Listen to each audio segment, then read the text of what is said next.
Hello everyone, Guillaume Nesvana here, host of the E-Commerce Wizards podcast, where I feature leaders in e-commerce and business. Today's guest is Brent Peterson. Very happy to have you here today, Brent. So Brent's a Magento Master. It was 5 years in a row. That was a very select club, but I don't think that award exists anymore. It was awarded by the Magento company. It was very hard to get. So getting it 5 years in a row is quite impressive. Great job there, Brent. And Brent ran his company for 12 years. Wagento company, so it's an Adobe partner company, and he sold his business now, so we got a successful exit. He's still running it a little bit until, well, a full exit. And today we're going to talk about all kind of interesting things from the entrepreneurial journey, but mostly with a focus on employee happiness, team building, because this is a very hot topic since COVID. Everybody's fighting over talent, and well, everybody wants to be happier at work, so why not? Let's dive into this. This episode is brought to you by MageMontreal. If a business wants a powerful e-commerce online store that will increase their sales, or to move piled up inventory to free up cash reserves, or to automate business processes to reduce human processing errors, our company, MageMontreal, can do that. We've been helping e-commerce stores for over a decade. Here's the catch. We're specialized and only work on the Adobe Magento e-commerce platform, also known as Adobe Commerce. We're among only a handful of certified companies in Canada. We do everything Magento related. If you know someone who needs design, support, training, maintenance, or a new e-commerce website, email our team at support@magemontreal.com or go to magemontreal.com. That's MAGE Montreal.com. So Brent, thanks for being here today. Yeah, thank you. Thanks for having me. Pleasure. All right. So employee happiness. I know you care about the topic a lot. So what's top of mind for you? I think the times have changed, and how you as an employer deal with employees have changed. And as an employer, you need to work with the times to try to keep employees employed in your organization. And I think one thing we've seen is that the shift from what happened during COVID, people decided that they have different priorities, and there's different ways they can work. So you're no longer bound to a place in a city. You can work remotely to anywhere, which has made the job market extremely, extremely hard to hire and easy to get a job. I'm in Minneapolis, and I think our unemployment rate is still under 2.5%, which means that and especially in a tech industry, I think our employment rate is like 1%, which means you can't hire anybody locally. So the big companies that need people to come in are really getting those people, and the smaller companies like Wagento are really struggling to find local talent, and we have the ability to go wider, right? So I think that's one of the things that we need to recognize, is that that talent pool has suddenly gotten that much bigger for everybody. Right. And to handle that, we've relied a lot on immigration. So yes, you test a little bit remote for a while and then move on with the immigration so you can get more payroll employees. We sort of have no choice but to go through immigration. And when the unemployment is so low in tech, it tends to drive salaries pretty high up, because then the other companies say, okay, I'll offer you whatever, 10K more or something. And then eventually they reach a plateau that is just unsustainable, and everybody needs to balance expectation. Employees say, yeah, I want even more. It's a hot market. I say, yeah, but clients are not paying more at one point. There's a limit everywhere to this market. So it is for sure different, but that's a boom. We'll see if there's a recession, if things cool off. We'll see how things play over the next 2 years. Do you think that might change this hot market a little bit? I think from where we are in North America, at least in the United States, it is absolutely not going to change in the next 2 years. Is in terms of, as a developer, are you a Magento developer? If you can't get a job, that means you're not trying. I mean, I don't want to say you're not trying hard enough, but you're not trying hard enough. Anybody who, especially if you have an Adobe certification, you are guaranteed to get a job. Hands down, you'll get a job, right? So, and chances are you're going to start at 80, 100K in the US, right? So we have the advantage. If you're a U.S. agency, you do have the advantage of, if you're selling into the U.S., of being at the top of the food chain and having the ability to charge more than somebody in another market. Even Europe, where maybe in Spain or something like that, your billable rate may be 60, 70 euros an hour. In the US, you're looking at a billable rate at least 130, 150. So you have the ability to get a stronger team and pay those salaries. The problem comes if you start selling into, say, Mexico, and the client is demanding a $60 or $50 or $40 billable rate. It becomes very difficult to staff those positions with high quality stand or talent and then meet those clients' expectations because of the talent pool. The talent pool is that much smaller. Yeah, and it is international, which levels the playing field a lot, because it doesn't matter that much where you're at in the world. It matters a lot less. I mean, you can do the job if you're willing to work on the time zone also. Doesn't matter much that you're the next city or actually the next continent. You have a good internet connection, you're reliable, you're certified, you're qualified. Great. So then, everybody hears what people are getting paid in the US, and then they want to get paid that. But even that has its limit, because the US can get first pick in many cases because of the financial benefits of the currency and the market and so on. But then there's the rest of the world that also needs Magento developers. And then there's what's the local market. So there are many countries, like you were saying, it will be $50 an hour, $60 an hour, stuff like that. So there's not nearly as much purchasing power for those agencies, and in their recruitment abilities is for sure impacted big time.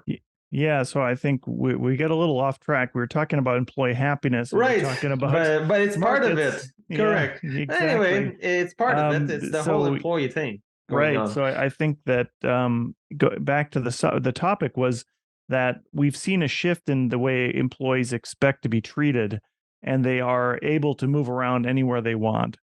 So if you're not on top of how you're treating your employees, and it doesn't matter where they're located, if you're not on top of that, your employees will leave and do something else. But the pay is very important. It is on topic, because then, to some degree, it's part of it, with them being happy and feeling they're properly compensated.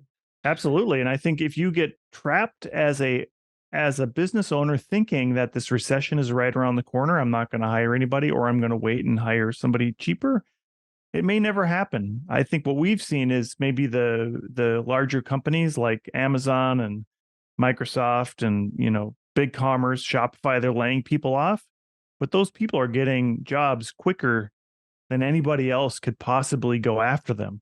And you see a lot of agency owners that are posting after a big layoff saying, "Hey, if you're looking for a job, we're hiring." Yeah. So maybe it's a shift from big tech to small business in terms of who can hire and when. The big companies of the world are probably going to get the first pick of those high talent employees because they can pay the most. But the smaller businesses also have an opportunity in that. And the point of this is to illustrate that as a small business owner now, you need to take care of that employee that you've just hired who was working for BigCommerce. Give them the same benefits, give them the same structure, and make them feel comfortable that they're also not going to get laid off at some point, or they're not going to, have some experience in which, as a smaller company, maybe you can't give the same benefits as the larger company, but certainly maybe give more time off or whatever that thing is that somebody wants. It's not always just money. No, it is not. Working conditions, it's time off, it's travel benefits, it's whatever that thing is that helps to keep somebody in that seat for that job.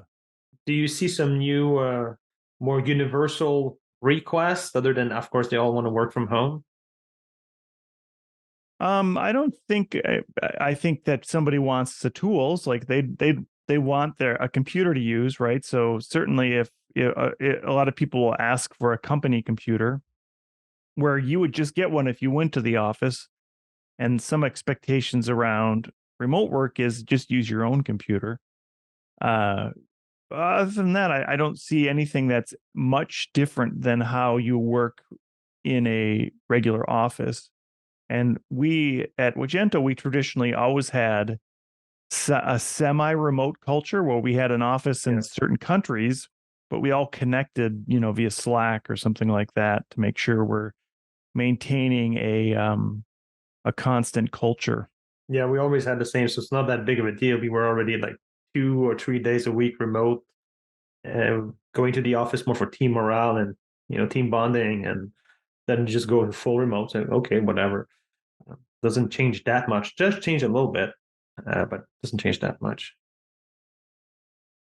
There's some people were bringing up ideas such as like previous generation, like your grandparents, they fought so hard like to survive, and then the next generation, like our parents, they just wanted to have a standard of living that's more like around great career, earn a lot of money, that kind of thing. And then the next generation coming in is looking for like a quality of life, which needs some money, but it's not that much about the money. And if you're going to ask them to be stressed and put in the big work hours and all that, there must be a strong why. It's like, okay, do you believe in the mission of going to Mars with SpaceX or something like that? That you, not necessarily something that epic, but like, why go through this? Because a lot of them are looking more for the quality of work than in the quality of life, rather than the pure standard of living from a career person at the age of our parents.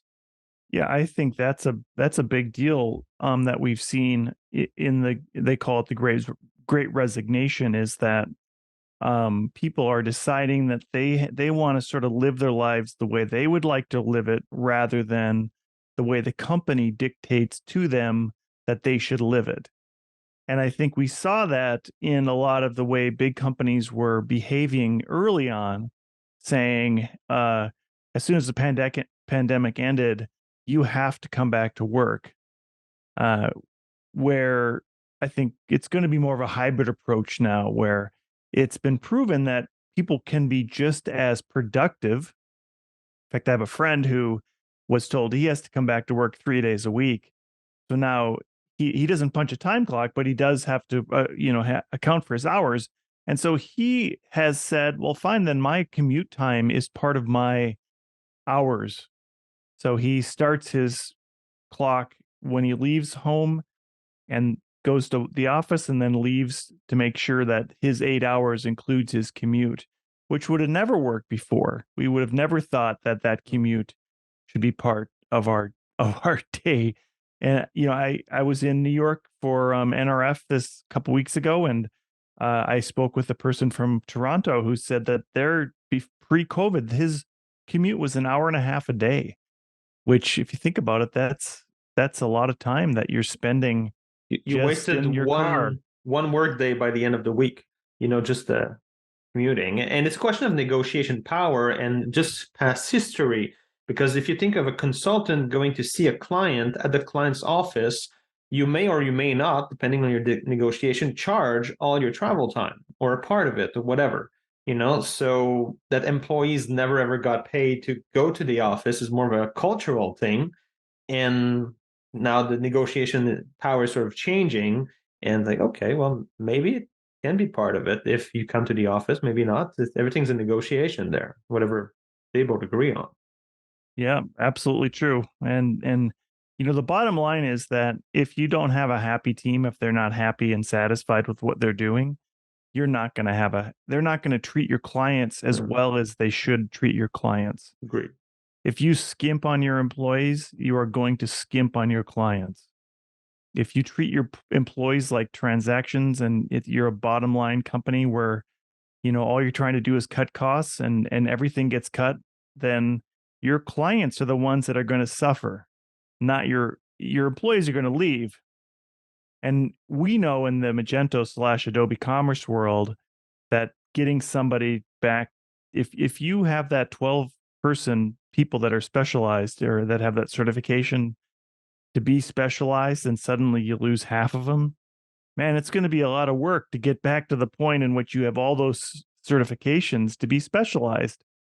So Okay. if you're not on top of that talent pool and making sure that you can perform for your client and your people are happy, then you are going to end up with unhappy customers. Yeah, it's very important because when you're a startup, you take care of your clients yourself as the founder.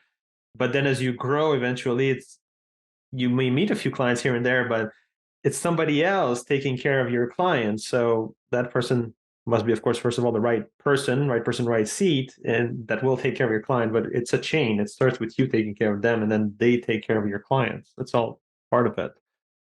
Are there some new perks or maybe not perks is not the right thing, but a more, let's say, some modification to have a global ecosystem of happy employees with this new market and with COVID and everybody working remote? I don't, I mean, I think in the case of being developers that we've always had remote teams.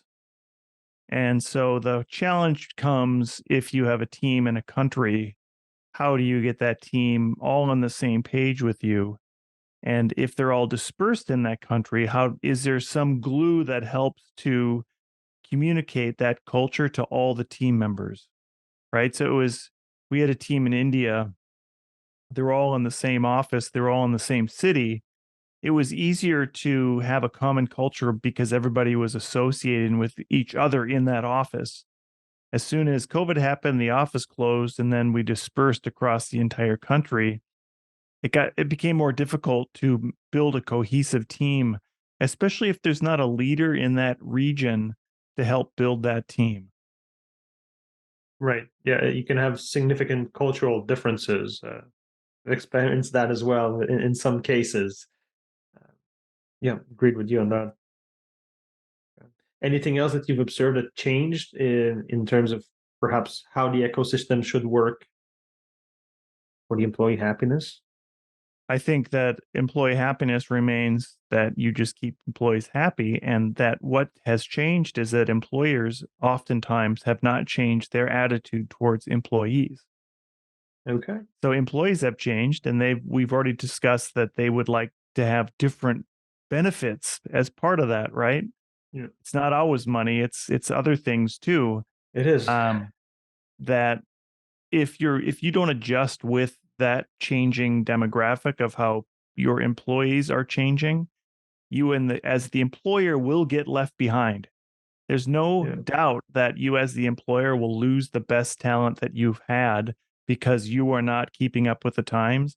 And whoever is that new employer that's offering those new benefits, you are not they're going to win, right? Because they're kind of snapping up all that really great talent.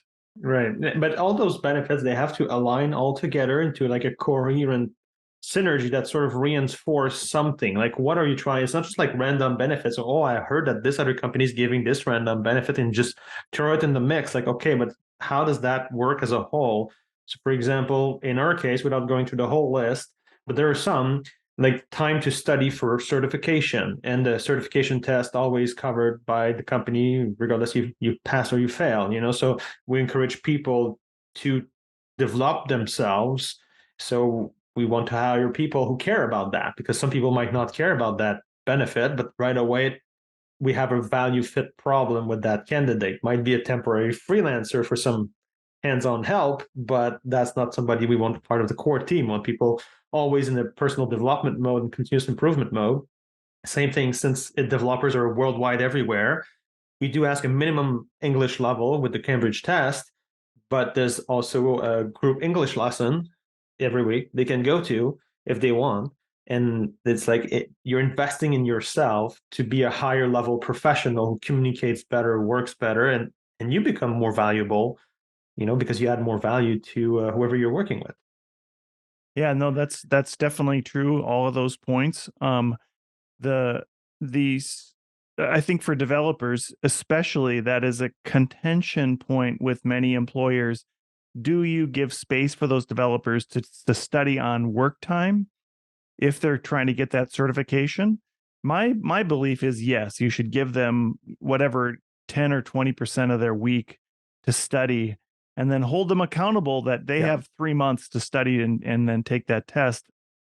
I think the other thing that the employers often miss is if that team member is finished with his tasks or her tasks, or that whole, perhaps there's not enough business in that sprint or those couple of months that are there. Get them involved and get them hyper focused on passing that test. It's different for an agency versus a big tech company, where a big tech company is going to lay people off because they're doing it for their shareholders, right? They don't have that.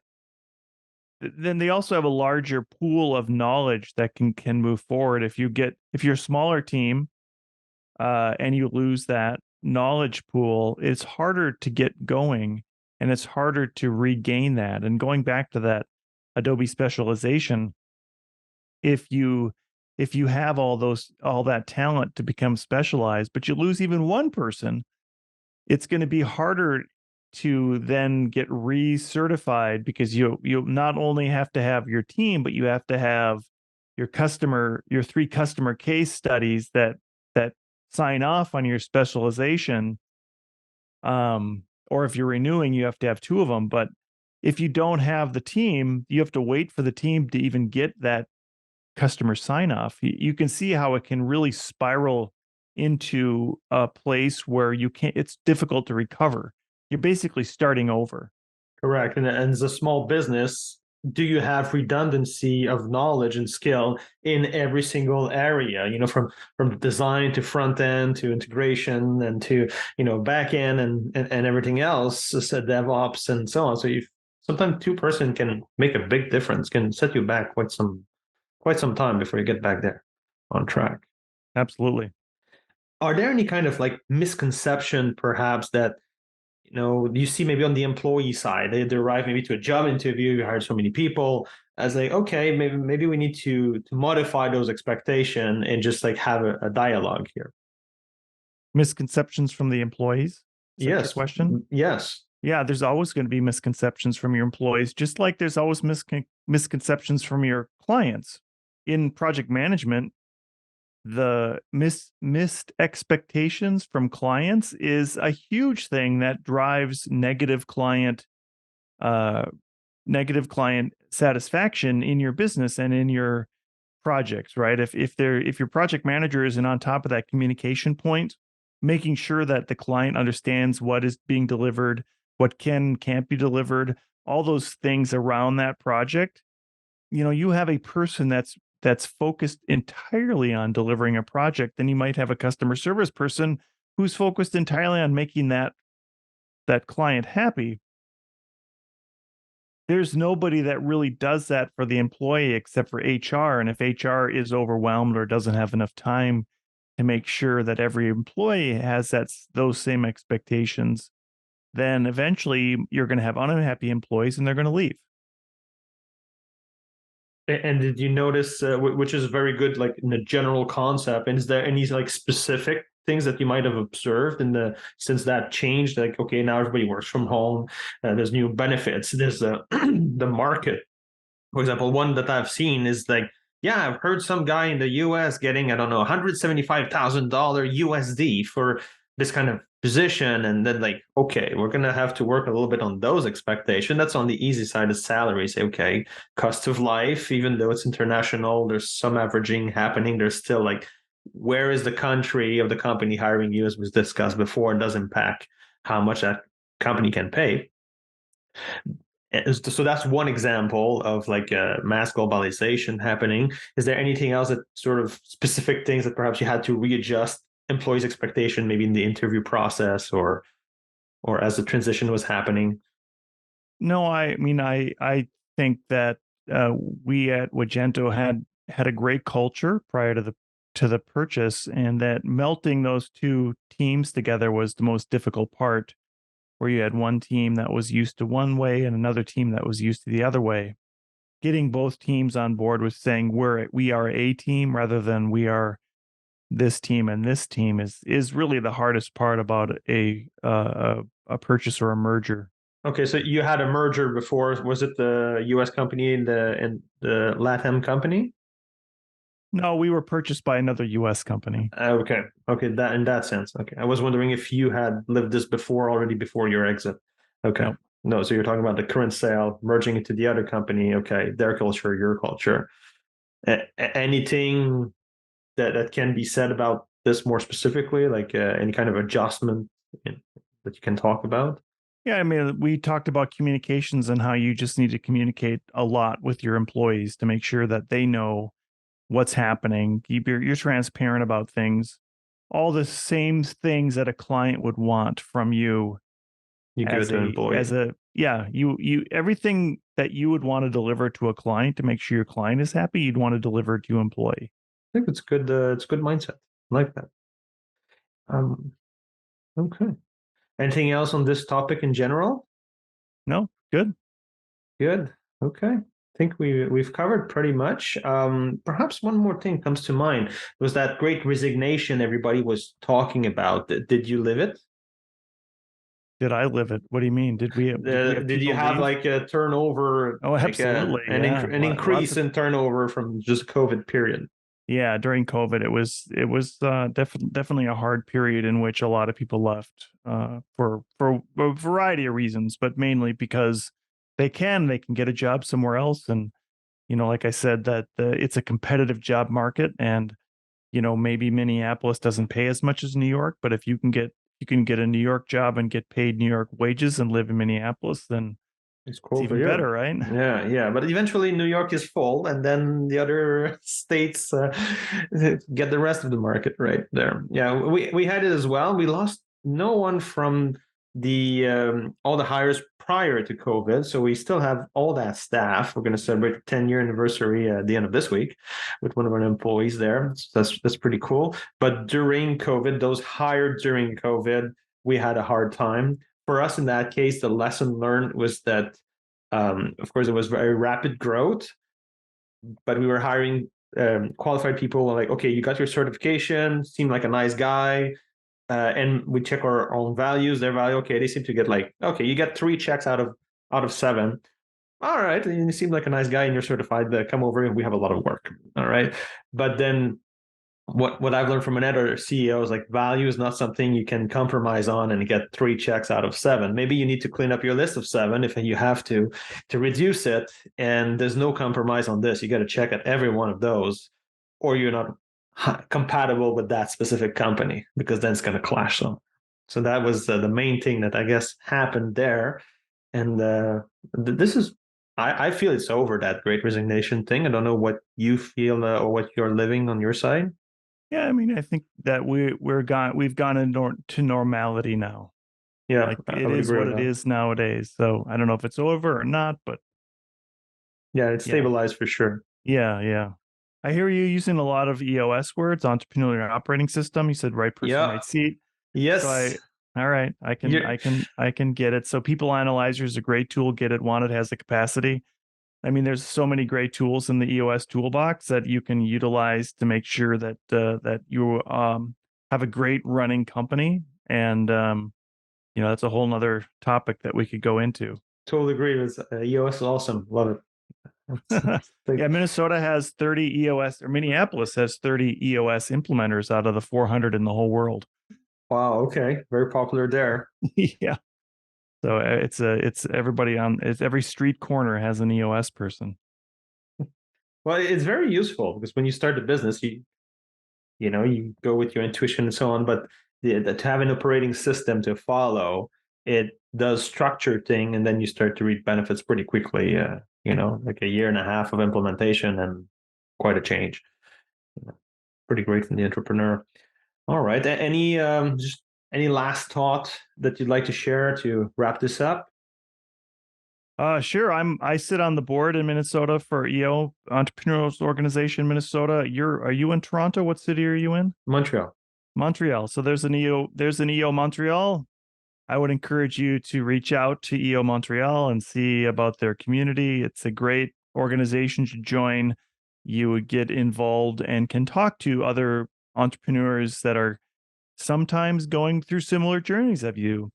I'm in a 9-person forum where there's nobody that's in my same industry, where we can talk about problems without worrying about having some kind of confidential thing going out. But it's the only place that I know of that you have the opportunity to share entrepreneurial struggles with people who understand what you're going through. I agree with you that to have such a group is very important because there's just one CEO per company. So that's kind of a lonely job. But then you go meet with other companies, say, oh, there's other CEO out there, and we all live the exact same thing. So it's not lonely at all. We're all living the same thing. It's just there's only one per company. So yeah, I have such a group, also CEO group from the AQT, Association of Technology of Quebec. So it is incredibly invaluable to have a peer-to-peer CEO group, whichever it is that you're joining. So for sure, I'd encourage every entrepreneur to have a CEO group. Yep, and read the book Traction by Gino Wickman. Agreed. and then reread it after and implement. Absolutely. Yeah. Excellent. All right, Brent, if people want to be in touch with you, what's the best way? I have a podcast. It's called talk-commerce.com. That's Brent at talk-commerce.com. I would ask you to reach out to me there. I'm on Twitter at Brent W. Peterson. I'm on LinkedIn at Brent W. Peterson. So you can find me at all sorts of places, but I do have a weekly podcast, and now I have a daily blog post that comes out every day on Talk Commerce, and anything to do with the commerce and marketing industry. And I especially like to talk about the journeys of startups and founders and how they've started and maybe some of those struggles that they have going through that. Awesome. Well, thank you for being here today, Brent. Thank you.